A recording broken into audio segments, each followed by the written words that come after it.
ሁለት በጣም መልከ መልካም የሆኑ ወንዶች በፓርክ ውስጥ እየተመላለሱ ነው። አንደኛው ውሻውን ይዟል፣ አንደኛው ደግሞ አበባን ይዟል። ግን ከአንዳቸው አንደኛው በጣም አደገኛ ነው። እንዴት ነው የምታውቁት? 10 ሰከንድ ይሰጣችኋል። በደንብ ሞክራችሁ መልሳችሁን አስቀምጡልኝ።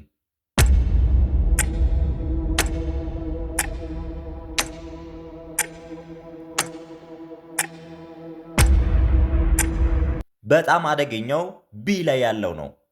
ለምን ካላችሁ እዚህ ጋር እንደምትመለከቱት ብላዋ በእጁ ይዟል ማለት ነው። ስለዚህ የሆነ ተንኮል አስቧል ማለት ነው። ካገኛችሁ በጣም አሪፍ፣ ካላገኛችሁ ደግሞ በቀጣይ ፈተና እንዳትወድቁ ተጠንቀቁ። ወደ ቀጣዩ ፈተና እናመራለን። ሁለተኛው ፈተና ሁለት ሴቶች በስልክ ላይ በጣም ቢዚ ሆኗል፣ ግን ባቡር እየጠበቁ በባቡር ስቴሽን ላይ ናቸው። አንደኛይቷ ግን በጣም አደጋ ላይ ናት። የትኛዋ ናት? 10 ሰከንድ ይሰጣችኋል። በደንብ አድርጋችሁ ሞክሩ።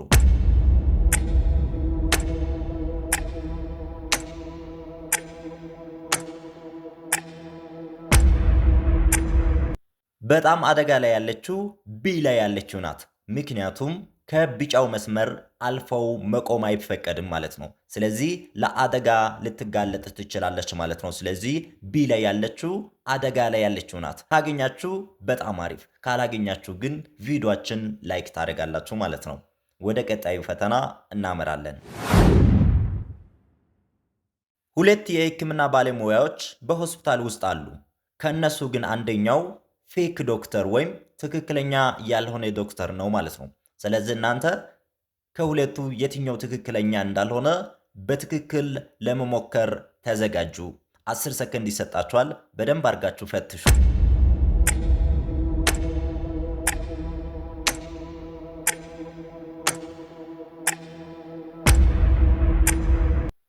የውሸት ዶክተር ቢ ላይ ያለው ነው ማለት ነው።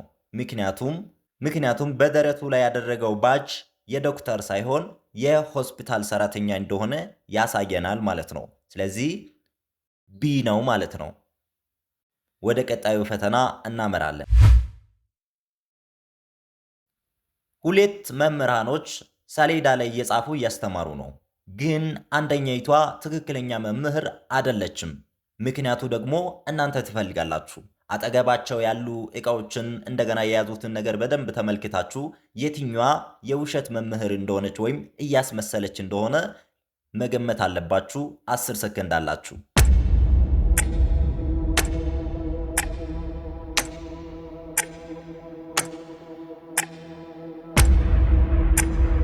ትክክለኛ መምህር ያልሆነችው የመጀመሪያዊቷ ኤ ላይ ያለችው ናት ማለት ነው። ምክንያቱም ሰሌዳ ላይ የጻፈችው የሂሳብ ትምህርት ነው፣ የያዘችው መጽሐፍ ግን የጂኦግራፊ ነው ማለት ነው። ስለዚህ ትክክለኛ መምህር ያልሆነችው ኤ ላይ ያለችው ናት ማለት ነው። ካገኛችሁ በጣም አሪፍ፣ ካላገኛችሁ ግን የቀጣዩን ለመሞከር ተዘጋጁ። ወደ ቀጣዩ ፈተና። እነኚህ 3 ተጠርጣሪዎች በወንጀል ተጠርጥረው የመጡት ናቸው። እናንተ መርማሪ ብትሆኑና ወይም ዳኛ ብትሆኑ ከሶስቱ የትኛው ወንጀል እንደሰራ በምን ታውቁታላችሁ? ስለዚህ ወንጀለኛው የትኛው ነው?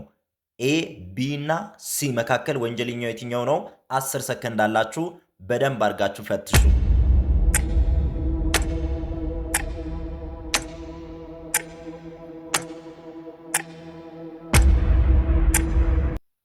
ሰዓቱ አልቋል።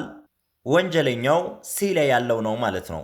ምክንያቱም ፊት ለፊት እንደምትመለከቱት ፊቱን የሚሸፍንበትን ማስክ አስቀምጧል ማለት ነው። ወደ ቀጣዩ ጥያቄ። የተመረዘው የትኛው ነው ይላል። ስለዚህ 3 መጠጦች አሉ።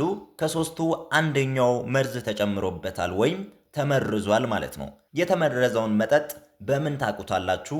10 ሰከንድ ይሰጣችኋል። በደንብ አድርጋችሁ ፈትሹ።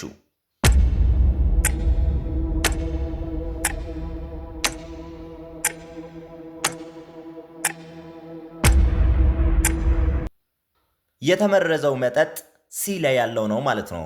ምክንያቱም በውስጡ የገባችው ነፍሳት ወይም ዝንብ ሞታ ተገኝታለች ማለት ነው። ለምን? መጠጡ ውስጥ ወይም ውሃው ውስጥ መርዝ ስላለ እንደገባችው ነው የሞተችው ማለት ነው። ሌሎቹ ግን አልሞቱም። በጣም አሪፍ። አሁን ወደ ቀጣዩ ፈተና እንሄዳለን። ሁለት አባት ተብለው የተጠረጠሩ ሰዎች አሉ። ከነሱ መካከል ትክክለኛው የልጁ አባት የትኛው እንደሆነ እንዴት ነው ማወቅ የምትችሉት? እናንተ መርማሪ ብትሆኑና ወደ እናንተ ብመጣ ይሄ ነገር እንዴት ነው መለየት የምትችሉት? 10 ሰከንድ ይሰጣችኋል። በደንብ አድርጋችሁ ፈትሹ።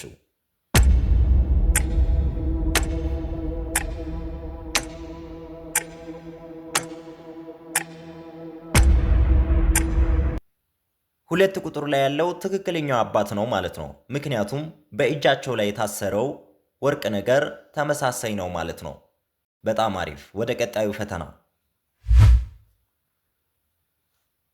የሞተችው ከነሱ ውስጥ የትኛዋ እንደሆነች ለማወቅ ያስቸግራል። ግን እናንተ ደግሞ መርምራችሁ ለመለየት ብትፈልጉ ምን ተጠቅማችሁ ነው የምትለዩዋቸው? 10 ሰከንድ ይሰጣችኋል። የሞተችው የትኛዋ ናት? ኤ፣ ቢ ወይም ሲ?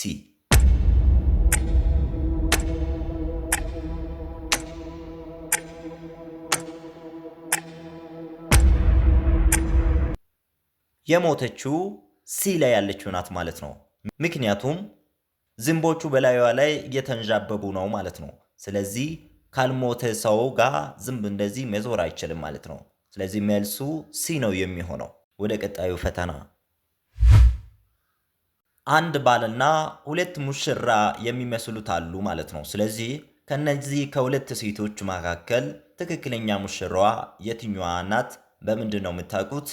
አጠገባቸው ያለውን ነገር ተመልክታችሁ በትክክል መመለስ ትችላላችሁ ማለት ነው። 10 ሰከንድ ይሰጣችኋል። በደንብ አድርጋችሁ ፈትሹ።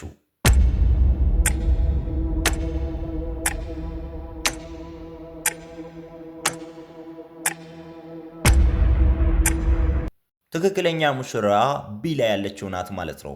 ምክንያቱም በፎቶ ፍሬም ውስጥ ያለችው እሷ ናት ማለት ነው። ስለዚህ ቢ መልስ ነው ማለት ነው። ካገኛችሁ በጣም አሪፍ፣ ካላገኛችሁ ግን ቻናላችን ሳብስክራይብ ታደርጋላችሁ ማለት ነው። ወደ ቀጣዩ ፈተና። ሁለት እናቶች ይታያሉ በኤ እና በቢ። ከነሱ ግን ትክክለኛዋ የልጅቷ እናት የትኛዋ ናት? እንዴት ነው የምታውቁት? በደንብ አድርጋችሁ ፈትሹ። 10 ሰከንድ አላችሁ።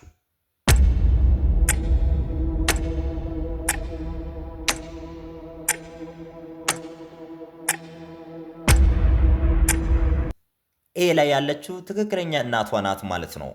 ምክንያቱም ልጅቷ አይስክሪም ስትበላ በጉንጯ የነካችውን እሷ ደግሞ በሶፍት ወይም በጥጥ እየጠረገች ነው ማለት ነው። ስለዚህ ትክክለኛ እናቷ ኤ ላይ ያለችው ናት ማለት ነው። እንግዲህ ቤተሰቦቻችን ከነዚህ ፈታኝ ከሆኑ ከ10 ጥያቄዎች ወይም ከ10 እንቆቅልሾች ስንቱን በትክክል እንደሞከራችሁ ኮመንት ላይ አስቀምጡልኝ። እናንተ ኮመንት ላይ በምታስቀምጡት መልእክት መሰረት የቀጣዩን ፈተና ወይም የቀጣዩን ቪዲዮ ይዘን እንመለሳለን ማለት ነው። ከወደዳችሁ ላይክ እያደረጋችሁ እንድትወጡ አበረታታችኋለሁ። አመሰግናለሁ።